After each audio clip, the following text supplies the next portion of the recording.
नमस्कार, मी Gauri Suryavanshi. S Marathi news मध्ये आपलं स्वागत. वळूयाच्या बातमीपत्राकडे. इफोनोमेड इम्प्लिमेंट फूड कंपनीत भगवान विश्वकर्मा जयंती साजरी.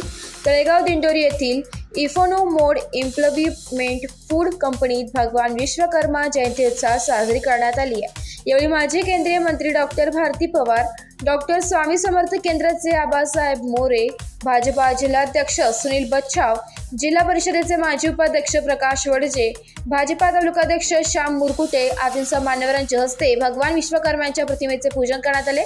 दीप प्रज्वलन करून कार्यक्रमाची सुरुवात करण्यात आली. यावेळी उपस्थित मान्यवरांचा सत्कार कंपनीचे संचालक अरुण दद्दा यांनी केले. विश्वकर्मा जयंती निमित्त कंपनीतील सर्व साधन सामुग्रीचे पूजन करण्यात आले, तर कामगारांचा सन्मान करून त्यांना भेट वस्तू देण्यात आली. यावेळी माजी उपसभापती कैलास पाटील, भाजपा शेतकरी सेलचे तालुकाध्यक्ष कैलास धात्रक, शेतकरी संघाचे संचालक संतोष कथार, मित्रानंद जाधव आदींसह परिसरातील सरपंच, उपसरपंच, नगरसेवक, ग्रामस्थ, कामगार उपस्थित होते. एस मराठी न्यूजसाठी प्रतिनिधी अशोक निकम, दिंडोरी. अशाच ताज्या घडामोडी जाणून घेण्यासाठी आमच्या एस मराठी न्यूजला लाईक करा, शेअर करा, सबस्क्राईब करा आणि पाहत रहा एस मराठी न्यूज.